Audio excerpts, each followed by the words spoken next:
And I agreed with her that he was really cute. And so to spend a little time with him, I had just graduated from film school at Regent University. And I came home bored in Charlotte. And I was like, I'm going to film a teen detective show. And I'm going to pretend he's young enough to play a teenager. And at that time, I was way out of high school age. Like I was well past high school. But he came to be an extra for me.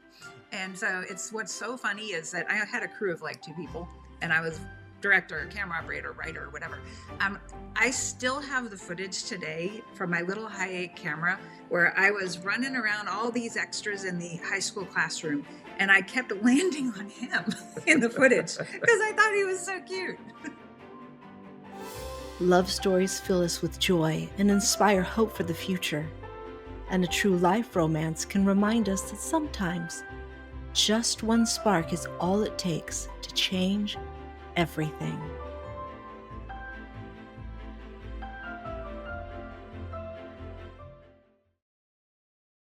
She was writing a book about waiting for the right man. He was the man God was preparing for her.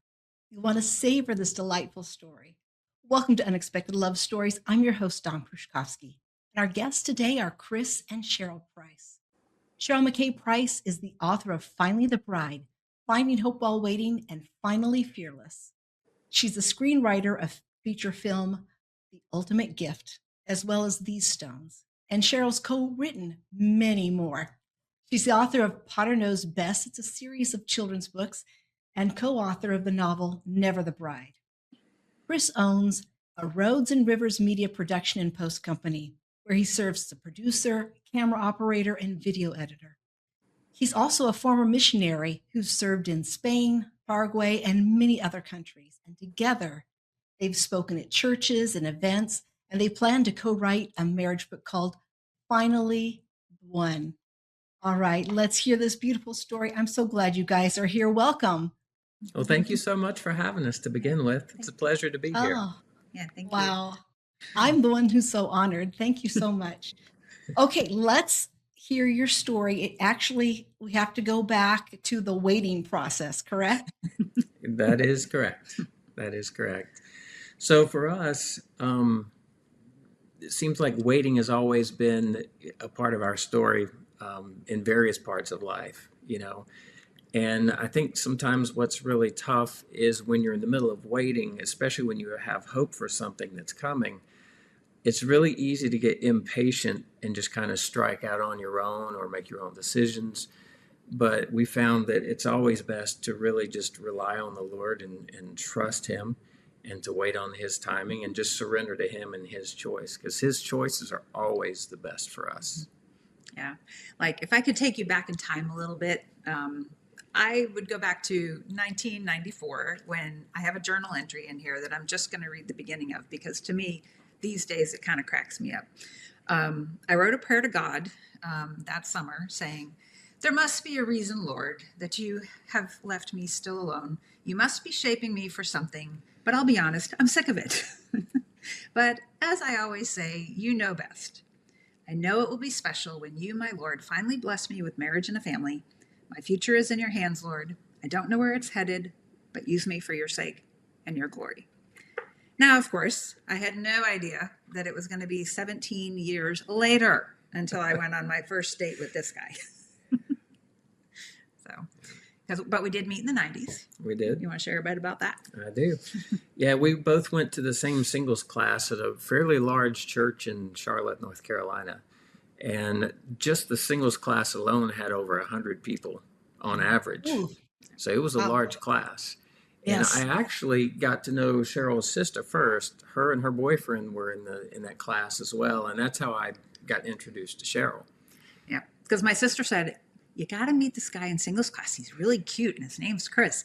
And I think it's funny that I actually agreed with her. I'm like, yeah, he's about the only cute guy in class. I mean, he may say there was like 100 people there, but I didn't consider that there were a lot of candidates in that class. And I agreed with her that he was really cute.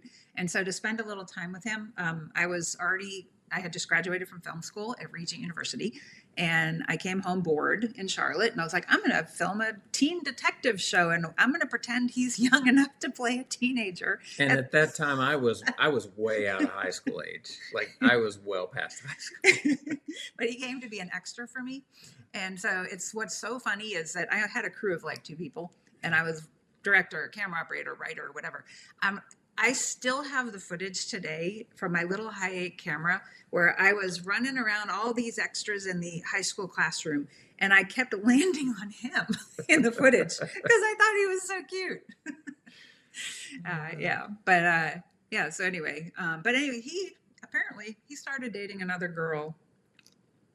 I did. Well, did you know she was interested in you when she was filming you as I had teen? absolutely no idea. And what was funny, it's like, because I'd seen Cheryl around and I'd participated on some of her shoots and things. And, you know, this was back before I got into the whole creative thing. And I was just kind of not really that creative at the time and didn't really play guitar at that time either. So, but the things that struck me about Cheryl is I thought, man, she's just this really artsy kind of creative kind of person. And then the other thing that really stood out to me was it didn't matter where I saw her. She was always wearing a fanny pack, always. So. And they're back. So sexy. Yeah. And you know, what was interesting for me is once he did start dating somebody else, I saw him in the balcony at church, like we were coming and going from a service, and we crossed paths, and I see him put the hand or his hand on the small of her back, the blonde girl, and they walk by me, and I'm like, oh, he found someone. But you know what? I'm leaving for California anyway, so what do I care? And at that point in time, one of the reasons I never made it obvious that I liked him or thought he was cute or whatever was I knew I was Hollywood bound. I knew that was my mission. And I was like, I don't want anyone making me want to stay here. And I felt like that would have been wrong at the time. And so I moved away at that point in 2000 while he was meanwhile in that new relationship. So.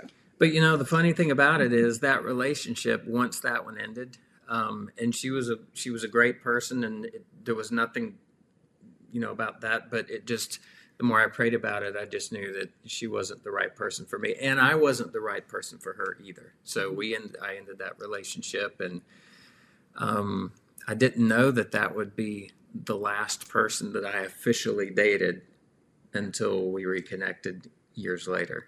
Many years later. Yeah, so I'm not the only one who had to do a lot of waiting.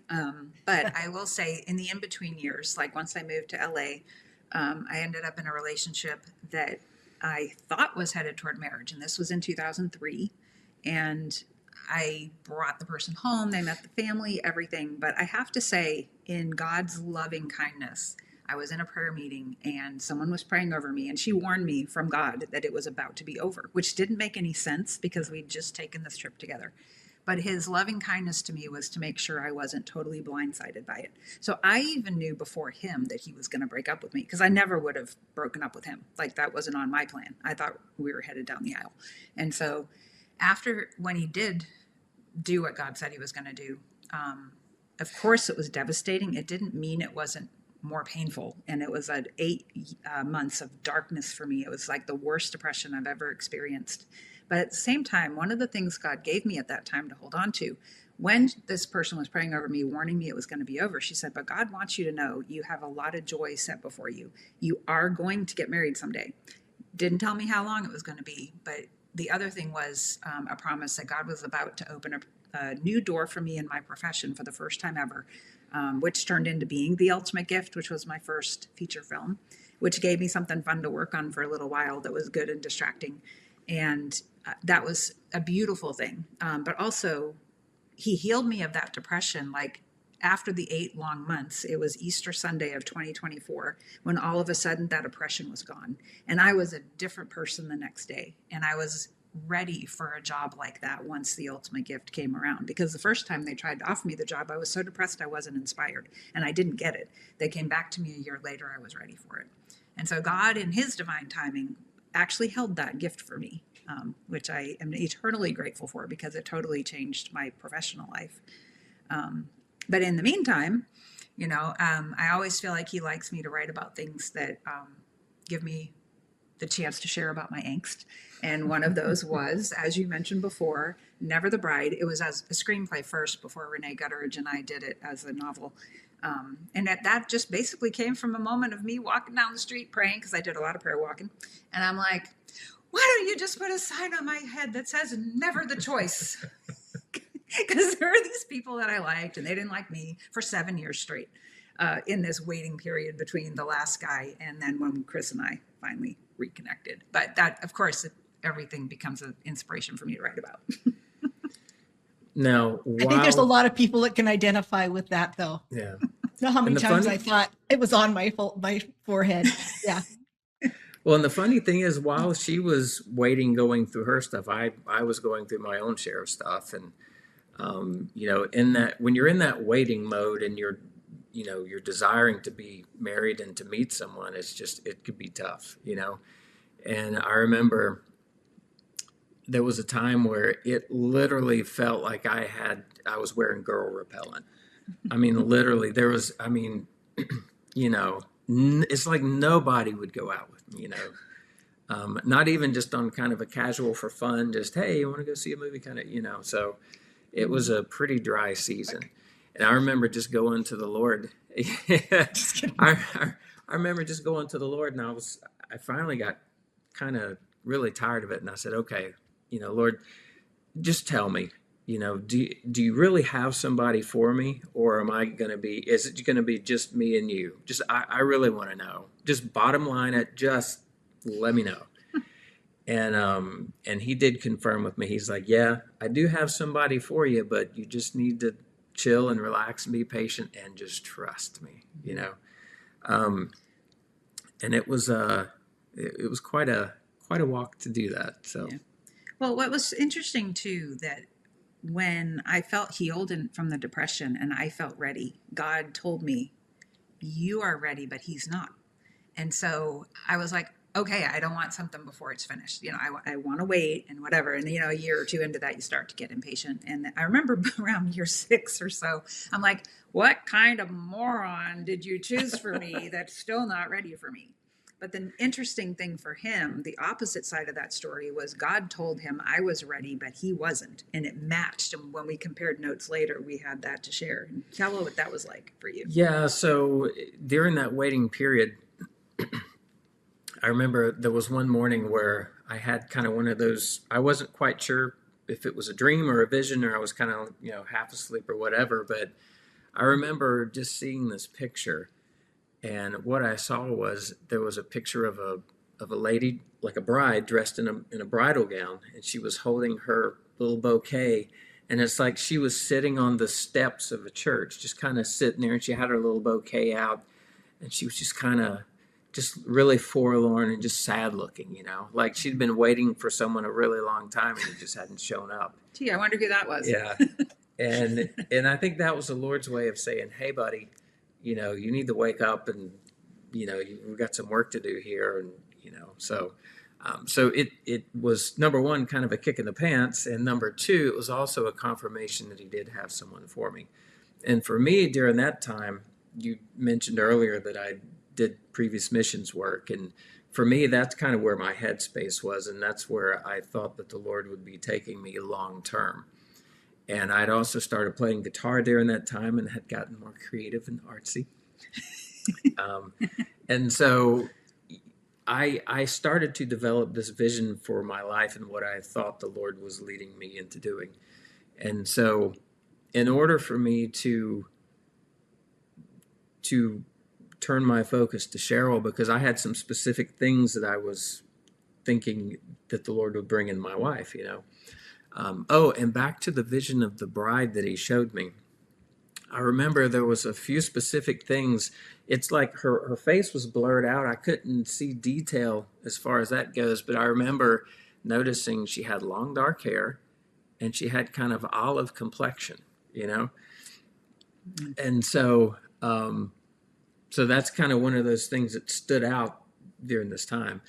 But so I remember one night I was at this like a worship time of worship, And I remember just kind of feeling led to go and just kind of lay down some of those preconceived notions and ideas as far as like who I thought my wife would be, what she would look like, what we would be doing in the future. And I just kind of laid that stuff down. Mm-hmm.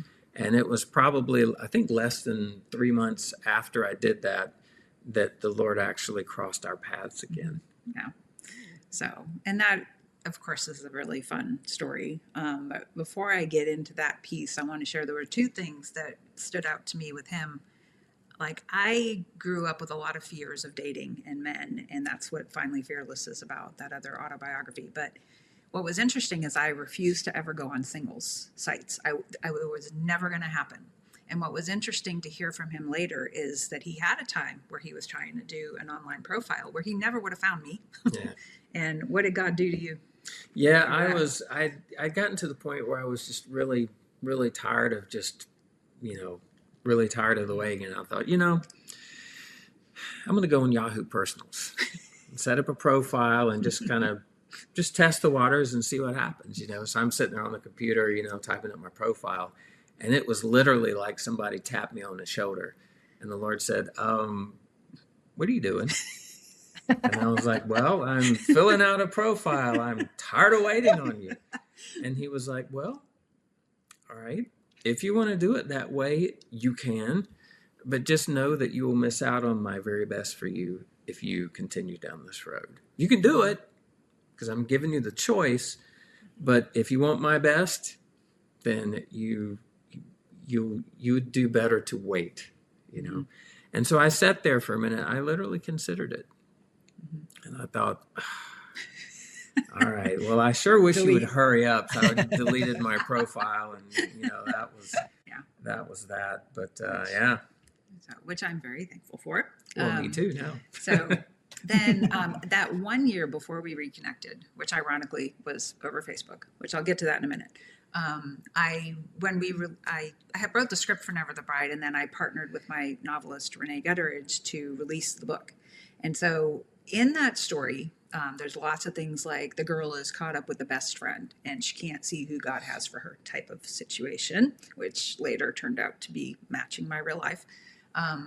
But when we did a press junket for the book release, I was on the radio talking to this host, and I was telling him, I'm like, God does this for people. God writes love stories, because in Never the Bride, God shows up as a character to offer to write a girl's love story who's too afraid to surrender her purple pen to him. And she has to give up all that control. And so what I told him, I said, it's inspired by my life and my experience with God and my trust in him and all that. And he goes, well, this is how I heard the question. He probably didn't say it this obnoxiously, but this is how I heard it. What business do you have offering hope to people when God hasn't done it for you? And so in the midst of it, I was just like, okay, Lord, just give me the words. And he did. It was just like, well, because I have faith. This is a journey of faith. And I mean, God promised it to me. I believe it'll happen. And so I get off the air and I was like, God, don't make a liar out of me, please. And so anyway, so what does he tell me to do next? He says, start writing Finally the Bride. I'm like, what the heck is Finally the Bride? It's like, that's the nonfiction version of this novel you just wrote. And I'm like, you mean for singles? He goes, yeah, you're not going to write it as good if you don't write it while you're single and while you're in pain in the waiting. And I'm like, fine, I'm going to write it so fast so that you can bring me the end of the story, because I am not going to publish a book called Finally the Bride without being a bride, right? And I'm like, and please tell me it doesn't mean Finally the Bride of Christ, that's going to be the end of my story. Not that I don't want to be that as well. So anyway, so I wrote the whole book. It was in under a year, and I sat and I'm ready. I'm like, okay, Lord, here's my offering. And then, of course, I'm still on a shelf. Waiting. And so I couldn't continue the chapters. But then all of a sudden, this best friend walks into my life, a new person, great friend, and that I started to really fall for. And we lived local to each other, but we spent like 3 hours a day on the phone with each other. It was a very confusing friendship. I like to call it the best friend syndrome, where someone acts like they like you, but you don't really know where you stand, or they're not ready for you yet, that kind of junk. And so I'm setting that up on purpose, because this ties a lot to how he responded to me when I mysteriously, at the same time, I'm on Facebook. And they have that function, that people you may know. And we had a mutual friend in North Carolina where we both lived back in the 90s. And he was a friend of his. And I was like, oh, I remember Chris, the cute guy from singles class. And so I hit back then, like you could send a note with your friend request. That we still have a copy of it. I'm like, hey, Chris, I don't know if you remember me, but I cast you in some of my shows. I'm in Hollywood now being a screenwriter. And I even came back to North Carolina to make a movie a few years ago, which is where Ultimate Gift shot. Anyway, so what happened next year? Well, in that waiting time period, I actually had started playing guitar and started playing quite a lot.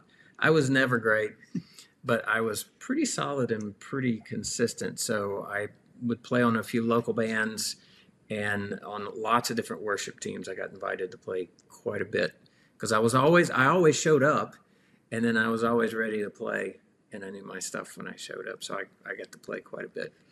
I'd also started with an interest in photography, and one of the drummers on one of the worship teams was a master photographer.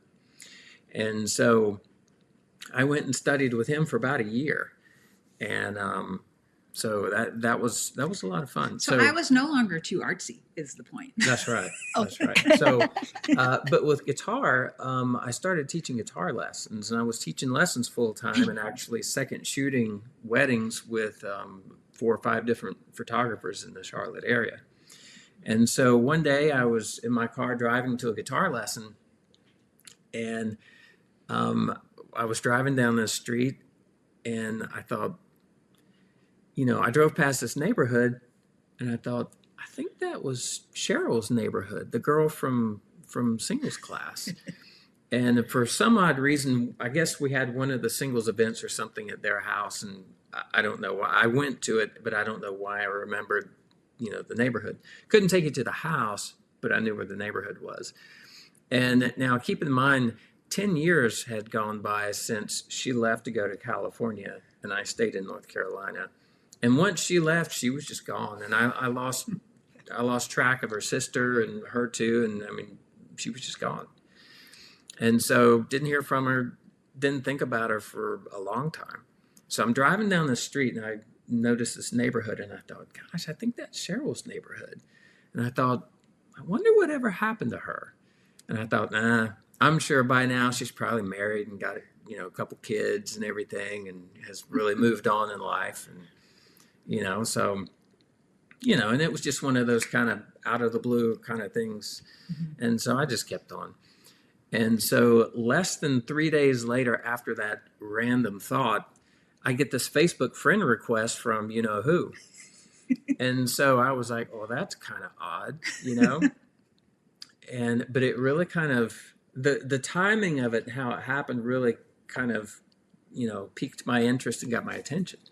And so I pulled up her Facebook page, and of course I accepted the friend request, right?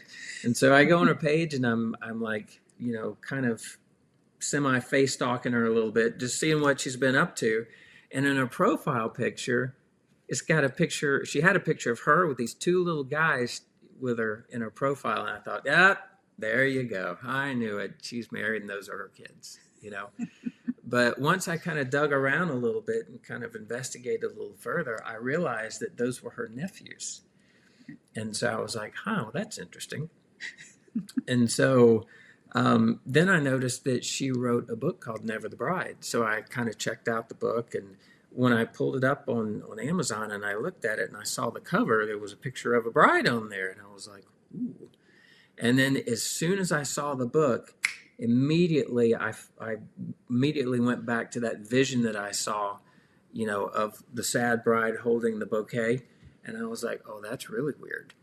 And so it just kind of really got my attention, Yeah, So. And I could tell from his notes to me really early on, because we didn't talk on the phone at first. It was about 6 months of emailing back and forth or messaging. And She wouldn't let me call her, by the way. Yeah. I asked, but had phone restriction is what he likes to call it. She put me on phone restriction. So, because I wasn't ready for that, because I still had this other friend in my life who I was very interested in. And I even warned him about that from the beginning, because I was like, I didn't want to lead him on. And I'm like, yeah, I like this guy, but right now we're just best friends. And how did you respond to that? I kind of laughed. And to be honest, it was actually an encouragement to me, to be honest, because I knew what it was like, because I had been that best friend before to other girls, you know. And so when she told me that, I was like, it's like Jim Carrey. So you're telling me there's a chance, you know? Yeah, he was So, not deterred. nope, I was not. And so I would say I went through for a while, just sort of keeping him at arm's length. And then all of a sudden, partway into this journey, within that almost 6 months mark, I was getting ready to go home to Charlotte for Thanksgiving because my parents still were living in North Carolina at the time, and we were talking about maybe finally seeing each other in person. But also, I started to notice the parallels of Never the Bride story with the best friend, in that God's trying to introduce you to the right person and you just keep not seeing it. And I went to one of my best mentors. She's Susan Rohr, who directed These Stones and has done a lot of co-writing with me and all that. And has been with me from day one of this journey. I went to her one day and I said, why do I get the feeling that you know who the best friend is this guy and Chris is this guy? And I've just been too dumb to pay attention. And she's just looking at me like, it took you long enough. Like she kind of was affirming it, but my heart still needed to cooperate. And so when I went home, our first date was 16 hours, which I do not recommend. Yeah, it was But a long one. I It was asked a him, long one. he had these gorgeous photos from these waterfalls. And I'm like, oh, can we go see those? And he's like, sure, if you want to. And I didn't realize it was going to be like 6 hours each way and then 4 hours while we were gone. So that's a lot of conversation. It was a long day in the car. Yeah. And so, I mean, it was fun, but it was awkward. Yeah. Even though we'd met before.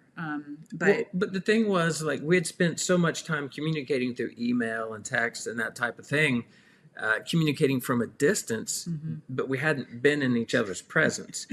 And that's a different ball game. Yeah. It's a different thing. Yeah.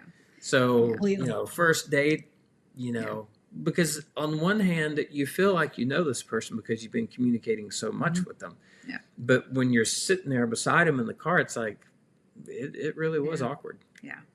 And so we ended that trip with I at least was not sure where the heck this was going to go. And I was going back to LA for just a few weeks before Christmas, and I was coming right back.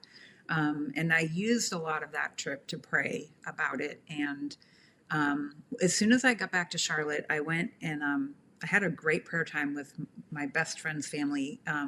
And the father of this family is a counselor. And he goes, well, let me just ask you a question. He said, of these two guys that you're talking about in your life, I mean, I'm bawling my eyes out for hours about this situation because I'm like, I want to like him. I just want, you know. And he goes, well, which one of these two guys treats you in a Christ-like manner? And I'm like, well, no question, Chris. I said, because every time I put up a boundary, he respected it. He didn't try to push me beyond what I was ready for. When I told him, I mean, he jokes about being on phone restriction, but I was like, I had such a strange friendship being on the phone for 3 hours a day. I didn't want to replace him because I'm like, I didn't think that would work out very well in his favor. So I was like, I don't want that almost codependent kind of thing going on. And I'm like, I want to like you for you and not just replace what I'm missing because I had to cut that other person out of my life in order to give him a chance.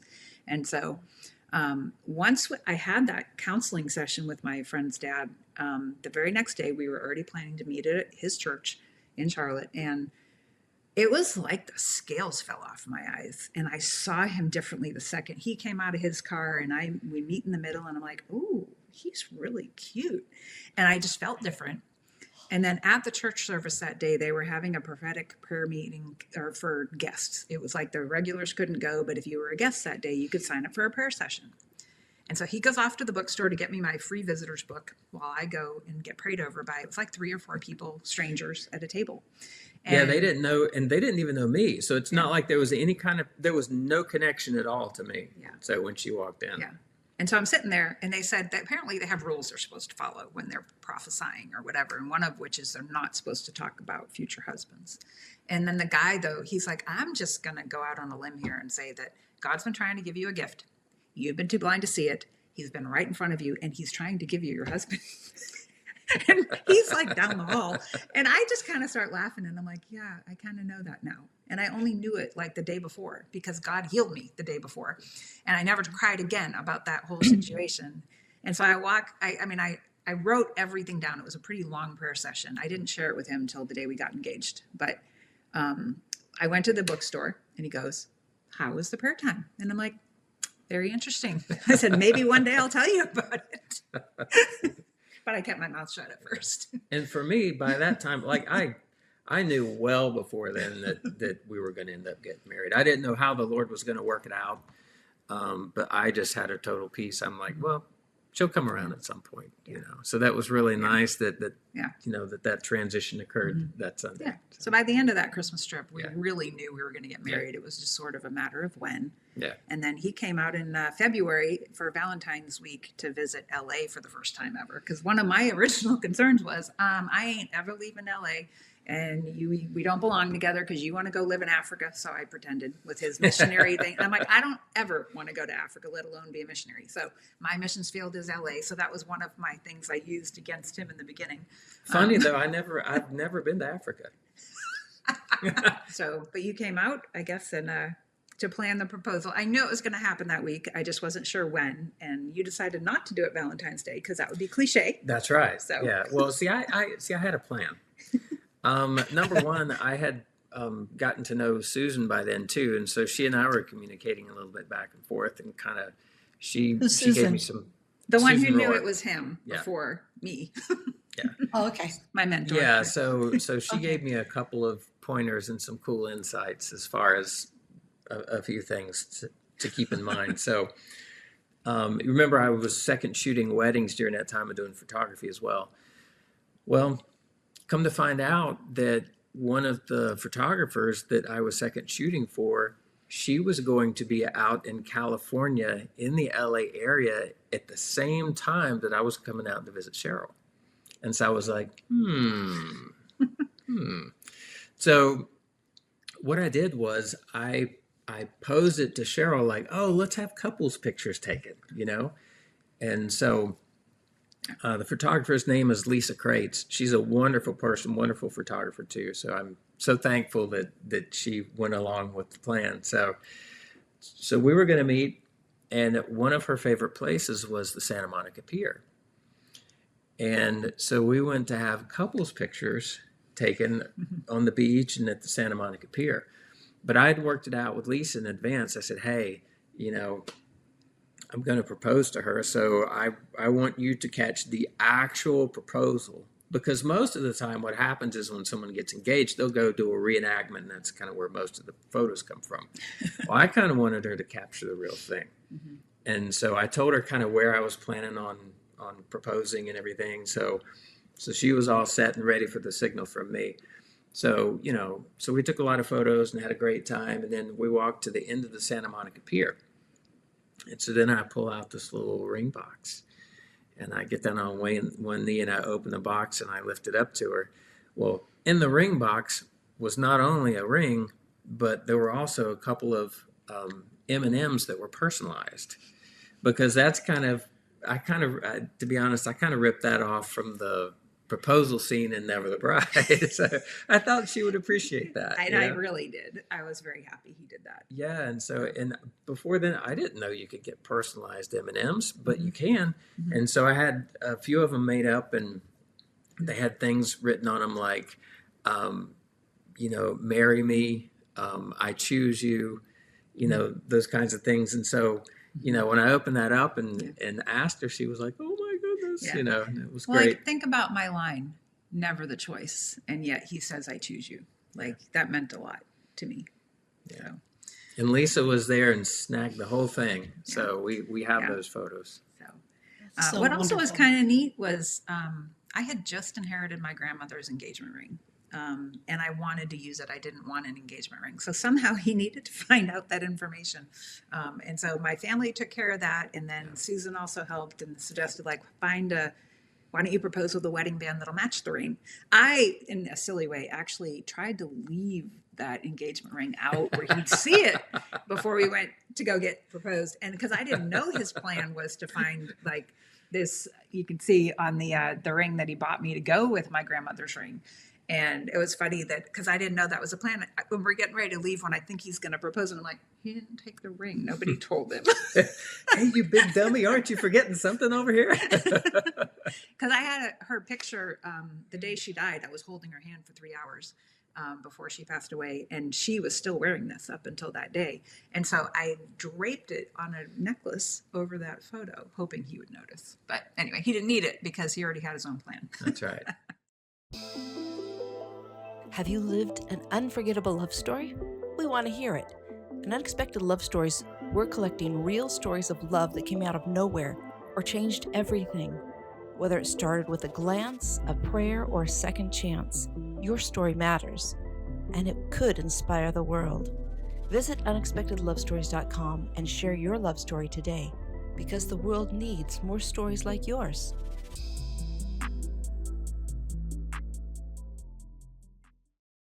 As you might remember from earlier in the story, first of all, we did end up getting married at his sister's ranch in North Carolina, which I wanted. This was so funny because in Never the Bride, the girl gets married at the family home, and she just happened to have a family home that was beautiful, and like the living room had this stone walls with a cross etched into it, and It was a slate fireplace. yeah. And so I was like, you mind if I get married at your house? Because it was nice to have a way to have that parallel. So that worked out really well. And it was a gorgeous day with lots of our family and friends that were in North Carolina. But I just want to bring in the irony that, as I told you before, I was never, ever leaving California. And then the next thing you know, we only lived there 4 years, and God was really loud to both of us that it was time to move. Yeah. Well, and what was neat was we had family still in North Carolina and some in Florida. And while we were out in California, I had started working at a trailer house in LA. Like movie trailers. Yeah, not making mobile homes. It was so funny because I started out. That's where my mind went. Yeah, mobile I started homes. out Okay. working there as a PA, answering the phone, and I can't tell you how many times people would say, "You guys sell trailers? I'm looking for one I can tow behind my truck." And I'm like, "No, it's movie trailers. It's not that kind." And so, but anyway, so I'd started working there and worked up to being an assistant editor and was in that role for about 1.5 years, I think. And so I joined there were two divisions to the overall company. There was a content side and trailer side. And I actually was able to work at both, but I joined the content side. Well, one day, my boss called me in his office and he said, "Hey, just wanted to give you a heads up that we're actually selling the content side of the business. So you're going to be out of a job here shortly." But they kept me around, thankfully, long enough for about a month extra while they were winding down that side of the business, just in case they needed an extra set of hands with the AE role there. Mm-hmm. So when I came home and shared the news with Cheryl, we thought, well, because we kind of felt like the Lord was getting us kind of prepped for a move anyway. Mm-hmm. And we thought, well, we can either stay here in job search, or we can go ahead and make the jump back to the East Coast and job search there. So we were praying about where to go, and the Lord really kind of highlighted the Atlanta area to us because it was kind of equidistant between family members, and also too because the industry was really growing at that time in the Atlanta area. So, and we've been really blessed as far as coming here in the people that we've met here. I mean, you've had one great love story on your show, Cameron and BJ Arnett, and they were one of the first couples we met here, and ended up casting Cameron in a couple of my movies. My TV show, I had a say in the movie, was a happy accident that I'm like, wait, you're doing my movie? That's so cool, extraordinary. Yeah. And but being able to be here, like where we knew we were supposed to be, was awesome. And that's when we had the chance to make my TV series, These Stones, which is a faith-based show, which kind of actually is an interesting segue into the other, what I would call the most difficult part of our marital journey, which eventually will tie back to something that God led me to write in that show. Yeah. So. Well, you know how a lot of times when you're single and you're about to get married, you'll get words of wisdom, from some people that, kind of want to level set your expectations about marriage, and, and it's like, we heard the gamut of stuff. It's like, we heard, the first year is just, drudgery. It's awful. It's horrendous. But if you can suck it up and make it through that first year, it gets better. Yeah. And then we had other people that said, well, the first year was great, and then it all went downhill from there. Boy, it stinks, Which our first year was a blast. We were like, what the heck are people talking about?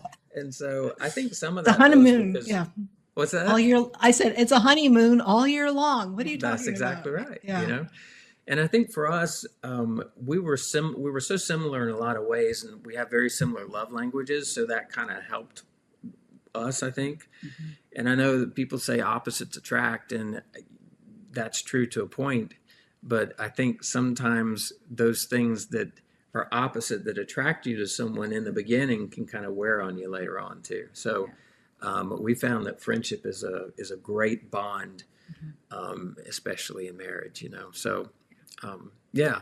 So anyway, a Can I lot of say people something have. too? I think too, it's beautiful, um, reflecting back where Cheryl, God said you're ready, but he wasn't. He was still getting him ready. And Yeah. I think about that Mm-hmm. creative thing, because Yeah. it's like he had to build that passion within Chris He did. to fit your Yeah. passions. And Mm-hmm. I think it's so fun to be able to share in each other's like gifts Mm-hmm. and passions and do creative things forward. And that's part of Mm-hmm. that whole, Yeah. yeah. Yeah, What for was sure, and that has definitely been helpful. what was really neat too was after I was telling him I'm not moving to Africa type of thing, he watched Ultimate Gift and he came back to me and said something that really helped me feel at peace with this. Even feeling in the beginning there might have been an incompatibility for our future plan.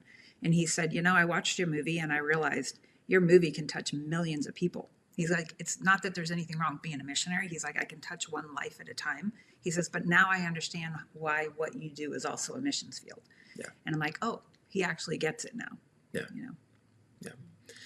But but like when you're going into marriage, you hear all these stories and things about stuff. And for us, marriage was great. And a lot of couples sometimes will have a lot of conflict between the two of them, and we just really haven't had that. Because like still to this day, yeah, almost 15 years in. yeah, because one of the things it's like we're on the same team. We're not Mm-hmm. competitors. But where our challenges really came in the 15 years of marriage, the two biggest challenges I think that we've faced are she's had some physical challenges with her health, so that's a big one, and then the other was infertility. So we tried for years, 8 years. yeah, Yeah. to get pregnant and to have a kid, or we Mm-hmm. wanted to have a couple, Mm-hmm. but it Yeah. didn't happen. And we knew, like, I think for a while in that 8 year period, he had a lot more faith. Like, well, God made us wait so long to be together, so why wouldn't He show up in this as well? And I think I believed like that for a long time as well. And it's in some ways, I think it might have made it a little bit harder. But it was like every time I had a health challenge that started literally like clockwork. We got married in May of 2011. I had my first big health crisis January 1st of 2012, and it never stopped. And every single time something came up, it almost always tied back to us trying to have kids. And I could tell you why and how all of these things connected. And one time I wrote a list out of what did I go through for 8 years straight. Every single one of them was a problem because of that. And I'm like, to jump to the end of that 8 year time period, I found out I had a benign tumor that was the size of a grapefruit, and it was causing a myriad of issues. That was just like if I didn't take care of it, it was going to be bad. But to make that decision, I had to give up any chance I would ever get pregnant after the 8 years of hope. And when I found that out, I was like, is that me closing a door on God, though? Like, if I'm supposed to still be believing He's going to show up like He did with our love story, then I'm going to close the door on Him. Like, how does He feel about that? And so I wrestled with that for a while before I finally decided to go through with the surgery, which was a little over 5 years ago now. And it was one of those things where I thought I was going to be emotionally fine once it was over. Like, the decision is here. I'm going to be fine. Well, no, I wasn't. I was still really mad at God. And for about one more year. And there was this day that I was at a Christian film conference, and I had been so angry about everything, and it was almost to the 1 year mark. And then God just gave me this beautiful gift of a job. It was a kids animated show. And I was like, did you just bless me while I'm in the middle of railing at you about stuff? And it was just, for some reason, it was one of the Kendrick brothers retreats, conferences. And theirs are always so spiritually based. I had all these God encounters all week long. And by the end of that week, I'm like, okay, I'm going to do things differently now. And then also, same week, we decided as my new production company that we wanted to make this TV series called These Stones. And as the showrunner, creator of the show, I had the chance to pick 6 storylines of what we were going to do for those first 6 episodes. And of course, I think you can probably follow along by now that that's when God says, hey, would you like to write your story now? Would you like to take the battle you went through with infertility and put it in the show? And so in the concept of the show, there's these Bible characters from the Old Testament that show up and they have to work undercover today and act like they belong today. And I was like, okay, well, we'll use Sarah because she had experienced infertility. I'm going to put her in this episode. And she has to pretend she's from this era until it's time to tell the girl who she really is. And so I was like, well, the boldness of that episode is when Sarah thinks she's there to give her, this time next year, you'll have a baby. Hope. Sarah finds out that's not what she's here for and tries to quit the job. And we hired Aaron Bethea of Fireproof to play me in this episode. And it was really fun to see all of that come to life in a storyline that dared to tell the story of what happens when God says no, and you still have to be okay with him in the middle of it. Because that's the journey that I had to go on. And it is the episode that we hear most often is the one that people relate to. But the beauty to me that proved to me that I was very healed after writing it, because I went through some emotionalness like trying to write it, but not in a bad way. I love being emotional when I'm writing. I decided to cast myself as the non-speaking nurse in the scene that was exactly something that I went through, which was I am at the doctor's office holding an ultrasound of a tumor while everyone else around me is holding ultrasounds of babies. And I remember living through that moment when I wasn't healed yet because I hadn't gone through the surgery or anything. And I remember like, wow, this is like everyone around me has no idea what I am dealing with because they're all so happy. And so I decided to put that scene in the show. And I played the nurse behind the counter. It was the very first scene we shot of the whole series. And I got my purple scrubs because, I'm very obsessive about the color purple. So I requested those from the wardrobe department. And it was the first scene we shot of that day. And I'm just walking around all giddy, happy. And even some of them were like, are you okay with this? Are you doing all right? I'm like, yeah, this is fun. This is my story. Even though this was a horrible memory in my life, it didn't feel like it anymore. And I felt like God brought purpose. And one of the verses he's always used in my life is Romans 8:28. About how he can use anything and turn it around for good. And to me, I got to walk through that through doing the show. That's beautiful. And he got to be in that episode too. Well, and it was really cool because I actually shot all the BTS footage for the show. Like behind the scenes. Yeah, so all the behind the scenes stuff I filmed and did most of the editing for the behind the scenes stuff for the show. So it was fun. Yeah, it was really cool. It's a good time. So. That's fun. Yeah. So I think what's been neat for us, because, like I said, we celebrate 15 years coming this May, is that we really have had a very peaceful marriage. And if we had made the wrong choice, there's times we talk about the people we thought we wanted, the people we thought we were praying for. And we're like, I would not have had such a good life or a peaceful life. And our challenges within that 8-year time period. I hate that I personally let it be a cloud that followed our marriage around, but I'm glad that it wasn't our inner conflict. They were external challenges rather than internal between us. Yeah. So. And you had a team member fighting with you instead of against you. That's right. Yes. Yeah. And so, it just kind of, for me, it goes to show just the importance of really waiting on the Lord and trusting him. Yeah. And that's one of those things. I am a firm believer that the Lord gives us choice. I don't think he forces us into anything, like when the Lord, went to Joshua and said, choose this day who you'll serve, Yeah. So I think we have that same choice that we can choose to go out on our own, kind of like the Yahoo personals, you know. Or we can choose to do things the Lord's way, especially if we know that He's leading us in a certain direction or a certain path, you know. So I think it's always wise to go with the Lord's plan, you know. And as far as like being married, to me, other than choosing the Lord and putting your faith in Him as your Lord and Savior, who you marry is the next biggest choice you will ever make in your entire life. If you make a bad financial choice, you can typically recover from that, you know. But if you make a horrible marriage choice or life partner choice on the front end, boy, that's really hard to. You can recover from it, but it's really tough, you know. Yeah.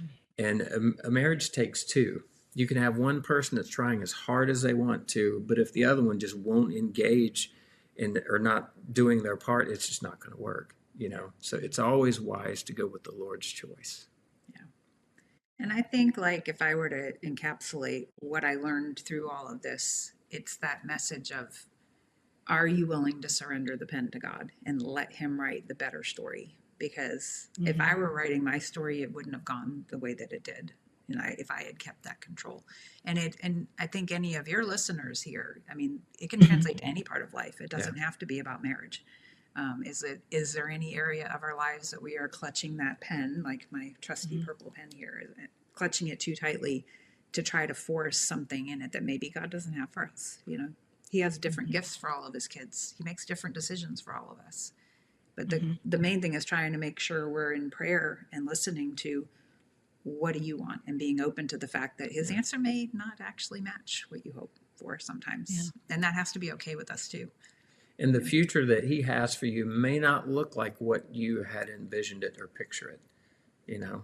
But most of the time, quite honestly, it's usually better than what we picture. Much anyway. better. Yeah. Really quickly, what could you just share, like, answers for people who are going like, but I've got to do that Yahoo search because I am so lonely. I need somebody. So what can you offer to people who have that argument? One of the things I'm so thankful one of my mentors said to me is, keep busy while you're waiting. And that doesn't mean keep busy going on Yahoo Personals and trying to find that person. But I think my many examples where God's like, I got a project for you to do, and you're not going to do it if you're too busy going out on dates all the time.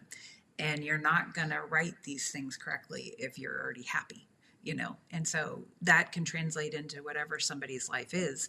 You're not just here to marry somebody. And there are other things that you can be doing with your life that let God lead what that is. You know, I mean, I would even do that now with in between movie writing jobs. I'm like, well, I'm going to find something else to do that matters and that is part of my legacy to leave behind. And I don't need to waste time just because I'm not doing what I wanted to be doing right in the season of life.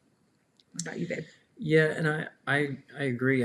I think that if someone is really lonely, I think it's wise to get around a group of other believers and get involved in a ministry or some way of serving other people as well.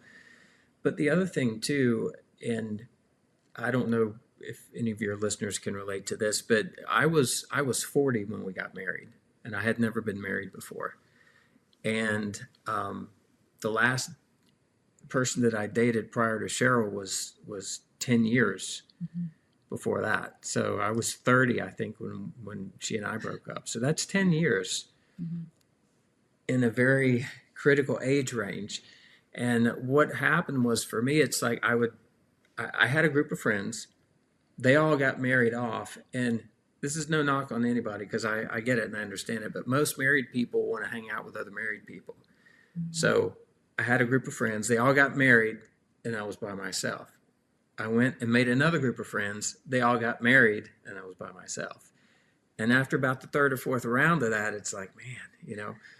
So the other thing that I would say is, during those times, press into the Lord, you know. And for me, I was serving in the church and being around other people, so I wasn't technically alone, but I also took that time and really pressed into the Lord and had some amazing experiences and encounters with Him. And He took me through this whole process. There was a period of about a year where I was able to because of some scheduled things, I was able to spend like an hour, hour and a half with him a day, and I would just be in his word.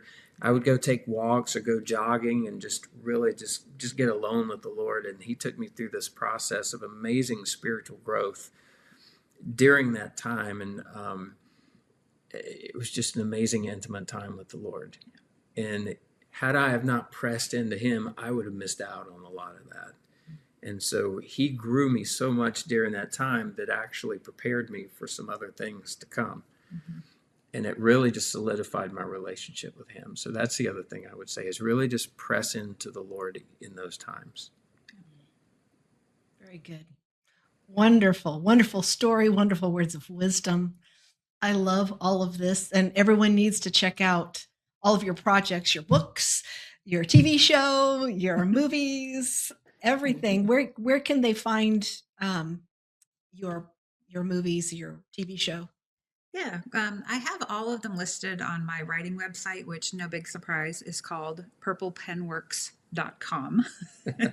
purplepenworks.com. We also have finally1.com, spelled out O-N-E, for our future marriage ministry, because yes, one day we do really hope to get into writing our marriage books. We've started them, but have had to abandon them for the sake of working on movies. I'm also, most of my stuff is all on Amazon under Cheryl McKay, because I started working in this field before we got married. So if they look up Cheryl McKay on Amazon, they'll find all of the books and series. So, but yeah, we would love to hear from people. I'm also on Facebook.